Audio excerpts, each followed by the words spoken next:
Assalamualaikum warahmatullahi wabarakatuh. Sahabat Cantika Story, sudahkah kita bersholawat hari ini untuk baginda Nabi Muhammad yang mulia? Jangan lupa klik tombol subscribe agar tidak ketinggalan kisah-kisah nyata penuh hikmah dan air mata. Pernahkah kalian membayangkan, hanya karena satu file laporan yang kita kerjakan dengan jujur, hidup kita bisa berubah selamanya? Kenapa seorang wanita Indonesia bisa dinikahi oleh pria bangsawan Arab? Inilah kisah yang tidak hanya menggetarkan hati, tapi juga membuat kita percaya bahwa takdir Allah tak pernah salah alamat.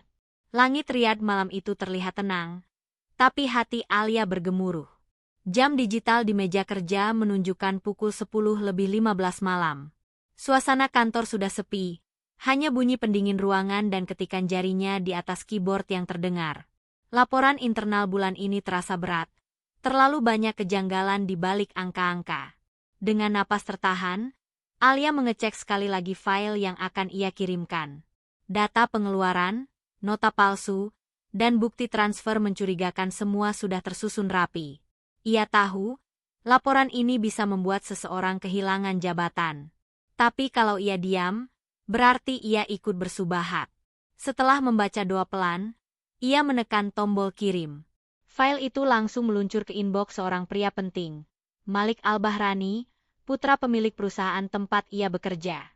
Beberapa detik kemudian, pintu ruangannya diketuk. Alia terkejut.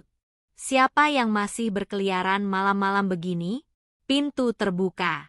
Sosok pria tinggi bersorban putih dengan wajah dingin berdiri di ambang pintu. Dialah Malik. Sorot matanya tajam, namun tidak marah. Di tangannya, ponsel yang baru saja menerima file dari Alia. Antum yang kirim laporan ini? Tanyanya pelan, namun tegas. Alia berdiri gugup. Iya, Tuan. Semua data sudah saya cek dan cocok dengan laporan keuangan asli. Malik melangkah masuk, mendekat ke mejanya. Siapa yang mengajarimu menyusun laporan sedetail ini? Saya belajar sendiri, Tuan. Dan saya hanya melakukan tugas saya. Ia menatapnya dalam. Alia menunduk. Malik terdiam lama sebelum berkata singkat. Mulai malam ini, kamu di bawah pengawasanku langsung. Hening kembali menyelimuti ruangan. Alia tak mengerti maksudnya, tapi ia tahu, sejak malam itu, sesuatu dalam hidupnya telah berubah. Bukan hanya soal pekerjaan, tapi arah hidupnya, yang sebentar lagi akan dibolak-balikan oleh takdir Allah. Sejak malam itu, ruang kerja Alia tak lagi sama. Meja kerjanya dipindahkan ke lantai atas, tepat di depan ruangan Malik Al-Bahrani. Setiap pagi, ia masuk kantor lebih awal, dan setiap sore ia keluar paling akhir. Tak ada yang berani bertanya mengapa. Tapi semua mulai memperhatikannya. Seorang perempuan Indonesia sederhana, tiba-tiba bekerja langsung di bawah pengawasan pewaris perusahaan. Alia tetap menjalankan tugasnya seperti biasa. Rapi, sunyi, tak pernah mencampur pekerjaan dengan pembicaraan pribadi. Tapi sejak ia duduk di ruang yang baru, Malik mulai sering memanggilnya bukan hanya untuk laporan. Alia, panggil Malik suatu sore. Kau selalu puasa Senin dan Kamis. Alia mengangguk pelan. Iya, Tuan, itu kebiasaan saya sejak SMA. Kenapa? Karena saya ingin Allah menjaga saya. Di negeri orang seperti ini, saya tak punya siapa-siapa selain Allah. Kalimat itu membuat Malik terdiam lama. Ia bersandar di kursi, menatap langit-langit. Sejak pertemuan pertama, Alia tak pernah menunjukkan ketertarikan pribadi padanya. Dan justru itu yang membuatnya penasaran. Suatu hari, Malik mengajak Alia ikut dalam rapat keuangan direksi. Semua kepala divisi duduk dalam ruangan mewah, dengan layar besar di tengah. Alia berdiri di sisi ruangan, mencatat dengan cepat. Ketika Malik menyampaikan laporan yang Alia susun, para direktur terdiam. Beberapa wajah pucat, terutama Tuan Azam, manajer senior yang dulu dikenal dekat dengan keluarga. Setelah rapat selesai, suasana berubah dingin. Bisik-bisik menyebar di antara staf. Ada yang mulai membenci Alia secara terang-terangan. Mereka tahu, Laporan itu membuat beberapa posisi penting terguncang. Malamnya, saat Alia kembali ke asrama karyawan, ia menemukan seluruh pakaiannya telah dilempar keluar. Tasnya rusak, dan di depan pintu tertempel secari kertas. Perempuan fitnah. Pemecah kantor. Ia duduk di lantai koridor, memeluk kopernya. Matanya sembab, tapi tak ada air mata yang keluar. Hatinya hanya terus membaca, Hasbunallahu wa ni'mal wakil. Dari kejauhan, suara langkah sepatu mendekat, lalu berhenti di hadapannya. Alia mendongak. Malik berdiri di sana, ditemani sopirnya. Wajahnya murung. Naiklah. Mulai malam ini, kau tidak tinggal di sini lagi. Tapi Tuan, saya hanya karyawan biasa. Ini bukan salah saya. Aku tahu siapa yang salah. Dan kau bukan salah satu dari mereka. Kau akan tinggal di guesto milik keluarga kami. Aman, bersih, dan tak ada yang bisa mengganggumu di sana. Alia hanya terdiam. Ia tahu, menerima tawaran itu bukan perkara ringan. Tapi dalam hatinya, ia memohon kepada Allah, agar niatnya tetap lurus. Bukan karena kehormatan, bukan karena majikan. Tapi semata-mata agar ia bisa tetap menjaga amanah, dan tidak goyah oleh ujian dunia. Malam itu, untuk pertama kalinya sejak ia menginjakan kaki di Riyadh, Alia bisa tidur tanpa mendengar bisik-bisik cemoohan. Tapi di sisi lain, hatinya mulai dihantui oleh satu pertanyaan baru. Mengapa Malik begitu peduli padanya? Dan apa yang sedang Allah rencanakan untuknya kali ini? Guesto keluarga Al-Bahrani tak seperti rumah tamu pada umumnya.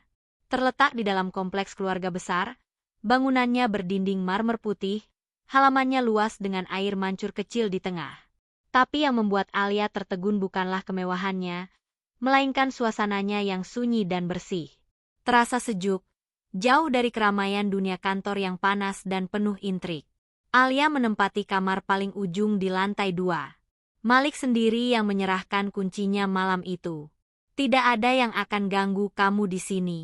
Ada penjaga khusus, dan sopir siap mengantar ke kantor kapanpun. Alia menunduk, merasa canggung. Terima kasih, Tuan. Tapi saya khawatir orang-orang akan salah sangka. Malik memandangi wajahnya, lalu berkata pelan, aku tidak peduli apa kata orang. Yang penting, kamu tetap aman dan bisa terus bekerja dengan jujur. Sejak saat itu, interaksi mereka menjadi lebih sering. Malik mulai memanggil Alia ke ruang kerjanya, bukan hanya untuk laporan, tapi kadang hanya sekadar bertanya hal-hal sederhana. Apa makanan favoritmu di Indonesia? Saya suka tempe goreng. Tempe. Malik tertawa kecil. Apa itu seperti daging? Alia ikut tersenyum. Tidak, justru sebaliknya. Itu makanan rakyat kecil. Dari kedelai. Hari demi hari, Malik mulai memperhatikan hal-hal kecil dari Alia. Ia melihat bagaimana Alia selalu membawa mushaf kecil dan membacanya di sela waktu istirahat. Ia melihat cara Alia menunduk jika berbicara, menjaga jarak, menjaga pandangan. Malam itu, saat bulan menggantung tenang di atas kota Riyadh, Malik berdiri di balik jendela kantornya. Di luar, lampu-lampu kota berkilau seperti permata. Di meja, sebuah file laporan Alia terbuka. Tapi pikirannya tidak pada angka-angka. Ia bertanya pada dirinya sendiri. Mengapa aku ingin tahu apa yang dia makan? Mengapa aku marah jika ada yang memfitnahnya? Mengapa hatiku mulai tak tenang? Setiap kali dia tak masuk kerja walau sehari, di guesto, Alia sedang mengusap mukanya setelah tahajud. Matanya sembab, tapi bukan karena sedih. Ia baru saja menyampaikan doa yang paling berat. Ya Allah, jika aku mulai mencintai sesuatu yang bukan milikku, maka kuatkan hatiku untuk melepasnya. Esok paginya, Malik menatap Alia lebih lama dari biasanya, tapi tetap menjaga sikap. Ia tahu, gadis itu terlalu terjaga untuk disentuh sembarangan. Dan itu membuatnya semakin ingin menjaga. Dalam hati, Malik mulai berjanji, bukan untuk memiliki Alia, tapi untuk menjaganya dengan cara yang Allah ridha. Dan tanpa mereka sadari, benih cinta itu telah tumbuh. Diam-diam, suci, dan penuh pengorbanan. Namun, ujian berikutnya sudah menunggu. Bukan hanya dari luar, tapi dari keluarga Malik sendiri. Hari-hari di kantor berjalan seperti biasa, namun ada yang berubah dalam pandangan mata Malik. Ia menjadi lebih tenang, lebih banyak tersenyum, dan lebih sering berada di ruangannya bersama Alia. Tapi semua itu tetap dibungkus dalam batasan sopan dan profesional. Tak satu pun dari mereka berani melangkahi garis yang ditetapkan oleh Allah. Suatu pagi, saat Malik sedang rapat dengan para direksi, ayahnya, Syekh Abdul Rahman Al-Bahrani, tiba-tiba datang. Sosok tua yang dihormati itu menatap putranya dalam-dalam dan berkata di hadapan semua orang, "Malik, kita sudah bersepakat. Tanggal lamaranmu dengan putri keluarga Al-Nuaimi akan ditetapkan bulan depan. Jangan kecewakan kehormatan keluarga." Malik tercekat. Ia tak bisa menolak di depan umum. Tapi hatinya seperti baru saja dijatuhi beban bertonton. Ia mengangguk pelan, tanpa kata, lalu menatap layar di depannya. Di sudut file presentasi, nama Alia masih tertulis sebagai penyusun laporan. Dan entah kenapa, nama itu justru yang terbayang terus di benaknya. Di Guestou, malam itu Alia membuka pintu karena suara ketukan pelan. Seorang perempuan tua berjubah hitam dan berhijab rapat berdiri di sana. Wajahnya tegas namun teduh. Ia memperkenalkan diri sebagai Ummu Malik. "Aku ingin melihat perempuan yang membuat anakku berubah," katanya lembut. Alia bingung. "Maaf, saya tidak mengerti, UMM." Malik bukan anak yang lembut. Tapi sejak mengenalmu, dia berubah. Ia sholat lebih awal, menolak pesta, dan menundukkan pandangannya. Kau membuatnya takut kepada Allah lagi. Alia menunduk, tak bisa berkata apa-apa. Hatinya bingung antara haru dan rasa bersalah. Tapi Ummu Malik melanjutkan dengan suara berat. Sayangnya, ia sudah dijodohkan dengan putri dari keluarga terpandang. Lamaran itu bukan soal cinta, tapi soal kehormatan dua kabilah. Setelah wanita itu pergi, Alia sujud dalam tangis. Ia memohon kepada Allah agar hatinya tidak tertambat pada cinta yang tidak halal. Ia ingin mundur, menjauh, dan mengubur semua rasa diam-diam yang mulai tumbuh. Esoknya, Alia mengajukan surat pengunduran diri. Ia tidak menyampaikan alasan. Hanya menulis bahwa ia ingin kembali ke Indonesia untuk menjaga keluarganya. Ketika Malik membaca surat itu, ia langsung menuju ruangannya. Tapi Alia sudah tidak ada. Ia mencari ke Guestou. Kosong. Ia memanggil sopir. "Ke bandara," katanya tegas. Di tengah perjalanan, ia menunduk dan berdoa dalam hati. "Ya Allah, jika dia baik untuk akhiratku, maka jangan biarkan aku terlambat menemukannya." Sesampainya di bandara, ia berlari menyusuri lorong keberangkatan. Di antara kerumunan, ia melihat sosok perempuan berjilbab krem, berjalan sambil menyeret koper kecil. "Alia!" teriaknya. Alia menoleh. Matanya membesar. Ia tak percaya Malik mencarinya sejauh ini. "Kenapa kau pergi tanpa bicara?" tanya Malik dengan napas terengah. Alia menunduk. "Karena saya tidak ingin menjadi ujian untuk seseorang yang harus menjaga kehormatan keluarga." Malik menggenggam tas koper Alia. "Kalau kehormatan itu harus dibayar dengan kehilangan orang yang membuatku kembali kepada Allah, maka kehormatan itu tak ada harganya." Alia terdiam. Tak sanggup berkata-kata. Tapi sebelum ia bisa memberi jawaban, panggilan boarding terdengar. Ia harus masuk. Malik hanya bisa menatap punggungnya menjauh. Dan di situ, untuk pertama kalinya, Malik merasa kalah dalam pertempuran antara cinta dan takdir. Namun Allah belum selesai menulis kisah ini. Masih ada kejutan yang akan mengubah segalanya. 3 bulan telah berlalu sejak Alia kembali ke Semarang. Ia kembali hidup sederhana bersama ibunya di rumah kecil berlantai semen. Aktivitas hariannya kembali seperti dulu. Mengajar mengaji anak-anak di masjid, membantu ibu menjemur pakaian, dan sesekali mengedit laporan keuangan secara daring. Tapi ada satu hal yang tidak bisa ia hilangkan. Malam-malamnya sepi. Tidak ada lagi suara ketikan laptop hingga larut malam, tidak ada suara adzan dari masjid tinggi di Riyadh, dan tidak ada suara Malik yang memanggil namanya dari balik pintu kantor. Alia hanya bisa mengadu pada Allah. Ia percaya, jika memang cinta itu tidak halal, maka biarlah ia hilang sepenuhnya.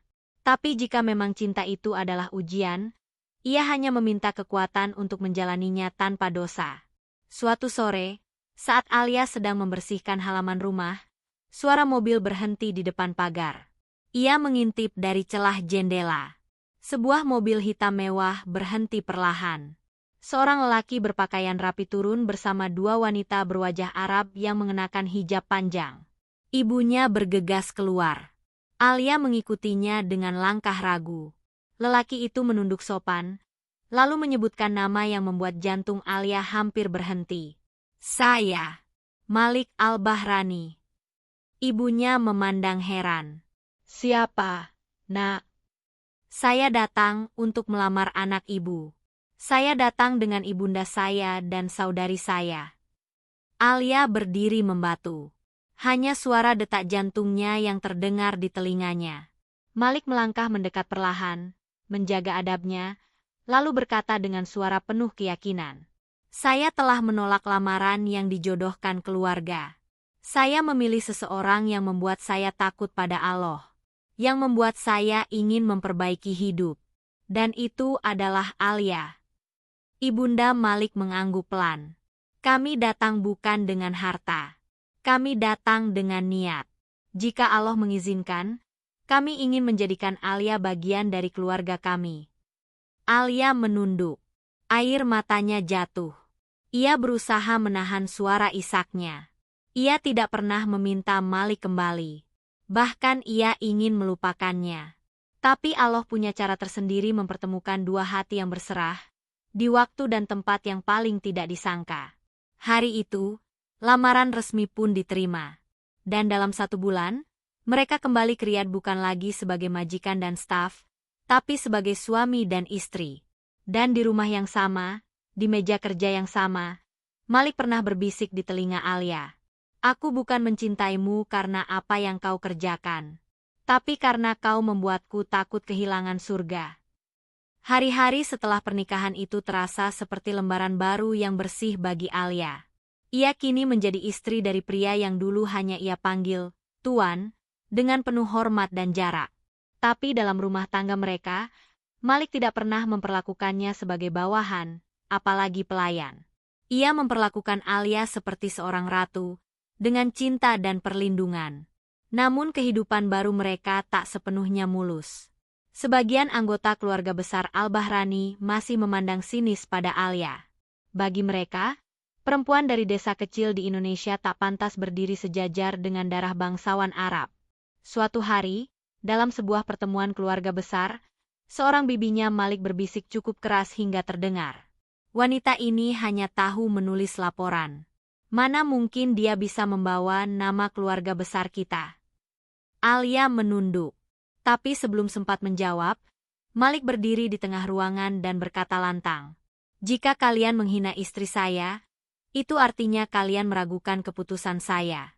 Dan jika kalian tidak bisa menghargainya, maka aku memilih meninggalkan majelis ini. Ruangan sunyi. Semua mata memandang Malik dengan terkejut. Tapi di sudut ruangan, ibunda Malik tersenyum tenang.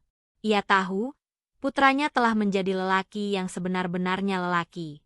Malam itu, Malik menggenggam tangan Alia di balkon rumah mereka. Angin gurun bertiup lembut, dan cahaya lampu kota Riyadh terlihat seperti bintang-bintang kecil. Alia, katanya pelan, mereka boleh mencibir. Tapi hanya satu yang aku pedulikan. Apa itu? Bisik Alia. Reda Allah. Dan aku yakin, Allah meredai perempuan yang membuatku kembali kepadanya. Alia menangis pelan. Ia tak pernah membayangkan bahwa keteguhannya menjaga diri, diamnya yang terjaga, dan kerja kerasnya yang ikhlas justru membuatnya dipilih bukan hanya sebagai istri, tapi juga sebagai teman surga. Sejak malam itu, mereka semakin sering menghabiskan waktu untuk belajar agama bersama. Malik mendatangkan guru Quran khusus ke rumah. Alia tak lagi bekerja di kantor, tapi ia menjadi penasihat keuangan keluarga dari balik layar. Ia juga membuka pelatihan daring bagi perempuan Indonesia di luar negeri, agar bisa mandiri dan menjaga martabat. Suatu hari, saat mereka duduk bersama setelah subuh, Malik memandang istrinya dan berkata, "Aku mencintaimu bukan karena aku membutuhkanmu, tapi karena dengan mencintaimu, aku merasa lebih dekat dengan Allah." Alia menunduk, menggenggam jemari suaminya yang hangat. Ia tahu, cinta seperti ini bukan hasil dari rayuan atau pandangan pertama, tapi hasil dari perjalanan panjang yang dijaga dalam doa, kesabaran, dan keikhlasan. Dan bagi Alia, inilah rumah yang sebenarnya. Rumah yang dibangun bukan dari marmer dan emas, tapi dari keimanan, kepercayaan, dan cinta karena Allah. 2 tahun telah berlalu sejak Alia menjadi nyonya rumah di keluarga Al-Bahrani. Ia tak pernah mencari perhatian, tak pernah menuntut lebih. Tapi kehadirannya telah mengubah banyak hal. Malik kini lebih aktif dalam kegiatan sosial, sering turun langsung ke yayasan-yayasan yang dibangun atas nama keluarganya. Dan semua bermula dari dorongan lembut seorang istri yang dulu hanya duduk di balik meja kecil, menyusun laporan dalam sunyi.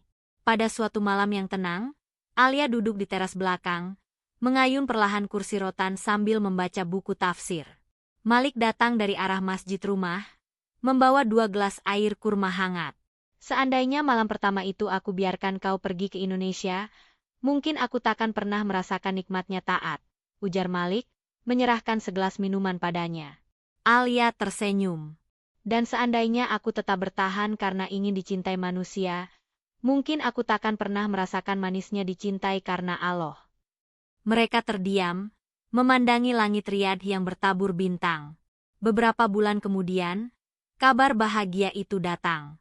Alia hamil anak pertama mereka. Tangis haru menyelimuti rumah. Malik memeluknya lama, seolah tak ingin melepaskan. "Aku akan beri nama anak kita dengan doa yang sama seperti aku menyebut namamu dalam sujud-sujudku dulu," bisik Malik di telinganya. Ketika bayi itu lahir, mereka menamainya Rayyan Malikah, pintu surga dan ratu yang lembut. Alia kini bukan lagi gadis yang hanya diam di pojok kantor dengan laptop dan laporan angka-angka. Ia menjadi pelita rumah, cahaya bagi suaminya, dan harapan baru bagi banyak perempuan lain yang mengenalnya lewat kelas daring yang ia bimbing. Di sebuah seminar internasional tentang peran perempuan Muslim di dunia kerja, Alia berdiri di atas panggung untuk memberi sambutan.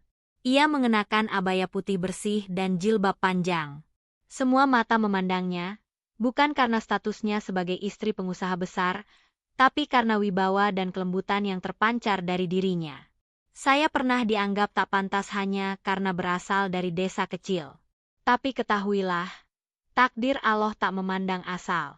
Dia hanya melihat hati dan usaha kita menjaga diri," ucapnya mantap. Dan dari kejauhan, Malik berdiri, tersenyum bangga. Di dadanya, ia menggenggam 1 lembar laporan lama. Laporan keuangan pertama yang pernah Alia buat. File itu tak lagi penting secara bisnis. Tapi baginya, itulah awal dari segalanya. Ia menyimpannya bukan sebagai dokumen perusahaan, tapi sebagai laporan terindah dalam hidupnya.